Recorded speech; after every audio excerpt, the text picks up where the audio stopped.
Uno de los momentos más importantes en mi desarrollo intelectual, por decirlo de alguna manera, fue cuando entré a estudiar la maestría en filosofía. No tanto por la maestría en sí, que ya fue bastante importante, sino por los caminos que me presentó, las alternativas que me brindó, puesto que fue una maestría pensada fundamentalmente para quebrar de alguna manera con ciertos discursos tradicionales, no solamente dentro del ámbito filosófico, sino también dentro del ámbito político, cultural, en fin.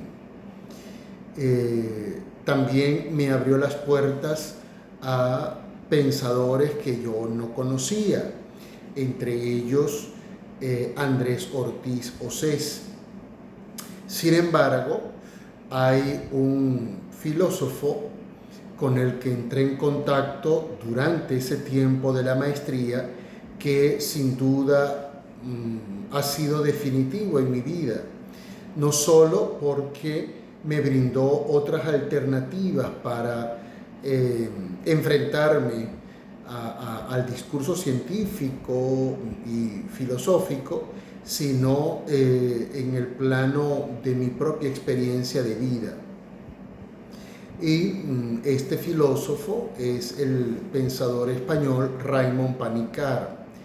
Raymond Panikkar, yo entro en contacto con él por que el profesor Álvaro Márquez Fernández, quien era en ese momento coordinador de la maestría, lo mencionaba con cierta frecuencia en uno de los seminarios que él dictó. Y sin duda, esto que citaba el profesor Álvaro Márquez me sedujo. Así comencé la búsqueda de este pensador y bueno, fueron apareciendo sus libros y en las lecturas que hacía empecé a entrar en contacto con un pensamiento o con una manera de pensar radicalmente distinta a la acostumbrada. En especial porque Raymond Panikkar, siguiendo el camino del discurso interreligioso, va a desestructurar algunos conceptos, yo diría que hasta herméticos, y que parecían no tener otras maneras de concebirse, hasta que Panikkar me mostró otras alternativas de pensamiento. Y esto lo hace no inventando absolutamente nada, sino aprovechando todo el caudal cultural que existe no solo en las religiones, que es el ámbito donde básicamente desarrolla su pensamiento, sino dentro de los aspectos incluso más cerrados de la ciencia. El pensamiento de Panikkar es un pensamiento muy abierto, muy plural, en el cual armoniza aspectos, en este caso de la religión, que uno pudiese pensar que eran irreconciliables, y lo hace de una manera extraordinaria porque no se siente el atropello, no se siente esas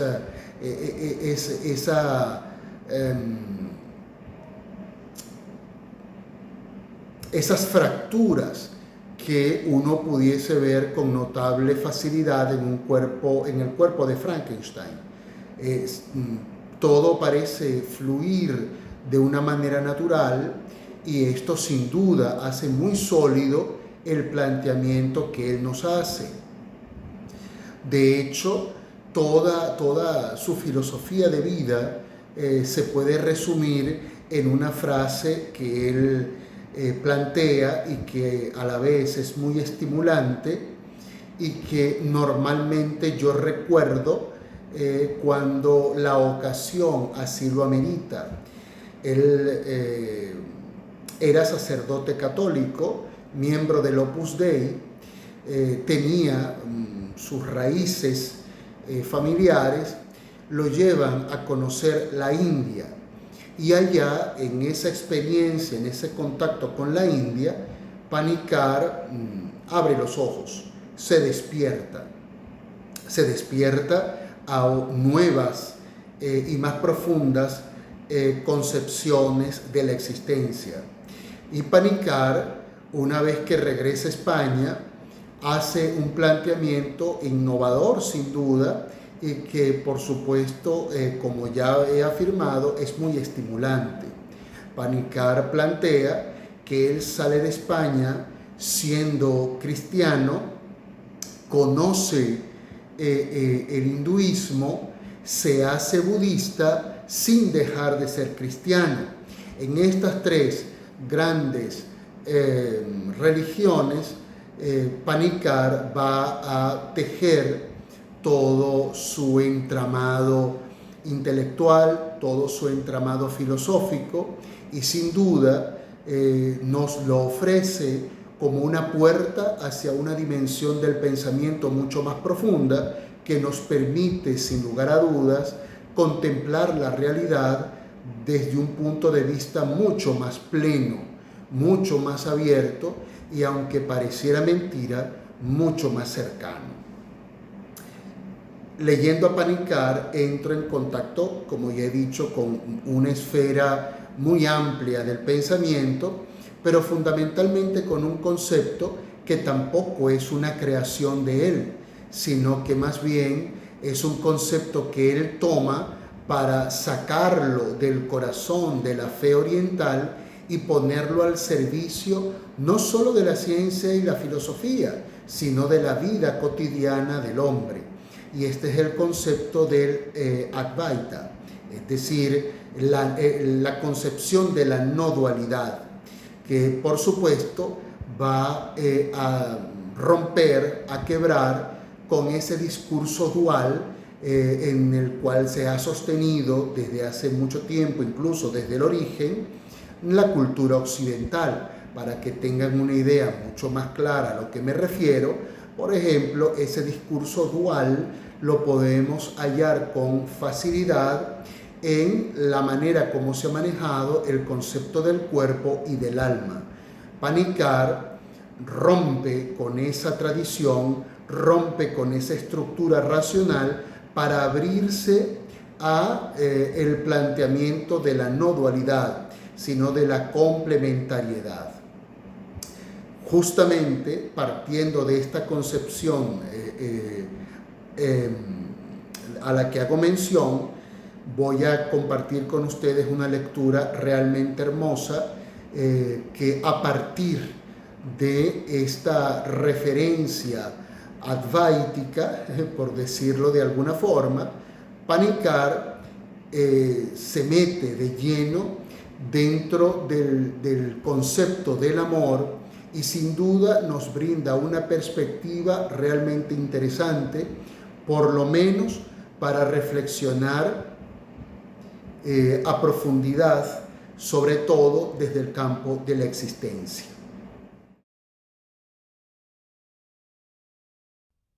Yo amo a mi madre, a una amiga, a mi mujer o a mi hijo con un amor que no es intercambiable. No amo al objeto de mi amor solo porque ella es madre o compañera, sino porque es ella. Ninguna otra madre podría sustituirla. Solo esa amada puede extinguir la sed del que ama. No puede existir sustituto alguno. El amor no admite indiferencia. Toda cosa en la amada es diferente y única. Además, yo no amo a mi madre o a mi compañera porque es mi madre o mi compañera, sino por sí misma, por el sí que hay en ella. La Upanishad tiene razón. Es en virtud del Atman, del sí mismo, pero ese Atman no es ni su alma ni la mía, pero tampoco es diferente de ambas. Pero aquí reside precisamente la dificultad. En el amor del Advaitin, el problema ni siquiera surge. Él ama al otro en cuanto otro, al tú como ese tú particular, vivido como realidad última. con el consiguiente riesgo de idolatría. He aquí porque en un contexto dualista existe un cierto antagonismo entre el amor de Dios y el amor de una criatura, y la religión dualista subraya la necesidad de amar a la criatura por amor de Dios. El amor adváitico es incompatible con esta dicotomía. Si amo a mi amado o a mi amada, no puedo amarlo ni por sí mismo ni por Dios. He de amarlo con ese idéntico amor con el que amo al Supremo. Para ser más preciso, esa misma corriente de amor que me arrastra al amor del Absoluto hace que yo ame a mi amado como esa chispa del Absoluto que él o ella realmente es. No solo, por decirlo en términos teístas, el amor del Advaitin hacia su amada es en realidad el amor de Dios hacia entrambos, el amante y la amada. La persona en el contexto del Advaita no es más que el descenso concreto o la revelación del amor divino. La unicidad de toda persona se basa en esta relación de amor siempre distinto y por tanto único. El amor adváitico no ama lo individual, sino lo personal, no la propiedad de la amada, sino el don divino que a ella le ha sido concedido, no lo que la amada posee, sino lo que es.